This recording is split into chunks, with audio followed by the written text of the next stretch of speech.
உங்கள் வாழ்க்கையை கூட கர்த்தர் இன்னைக்கு நீங்கள் வெறுமையாக இருக்கலாம். என் பிள்ளைங்களை, சின்ன பிள்ளைங்களை, பொம்பளை பிள்ளைங்களை வச்சு கஷ்டப்பட்டுருக்கிறேனே, என் பிள்ளைங்களை வச்சு கஷ்டப்பட்டுருங்க, ஒரு ஆள் உழைப்பு வைத்து நான் கஷ்டப்பட்டு கொண்டிருக்கிறேன், என் கணவர் இப்படி இருக்கிறாரு, என் மனைவி இப்படி இருக்கிறாங்களே, ஒரு பொறுப்பு இல்லையே, நான் எப்படி இந்த பிள்ளைகளை வளர்த்தெடுக்க போகிறேன்னு சொல்லி அவன் வளர்ந்து நிற்கும் பொழுது நீங்கள் சொல்லுவீங்க, நான் துக்கத்தை கண்ட வருஷத்துக்கு சரியாய் கர்த்தர் என் குடும்பத்தை மகிழ்ச்சியாய் வைத்திருக்கிறார்.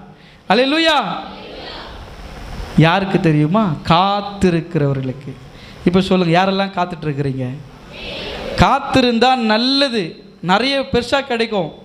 உடனே வேணா சின்னது ஏதாவது ஒன்று வாங்கிட்டு போங்க, அவ்வளோதான். ஆனால் காத்துட்டு இருந்தீங்கன்னா கழுகை போல கர்த்தர் பறக்க செய்வார். புலம்பல் 3ஆம் அதிகாரம் 22 அந்த காத்திருப்பை குறித்து சொல்லப்பட்டிருக்கிறது. இன்னொருவர் சங்கீதம் 37:9 ஒருவர் வாசிக்கும்படி நான் கேட்டுக்கொள்கிறேன். நான் நிர்மூலமாகாமல் இருக்கிறது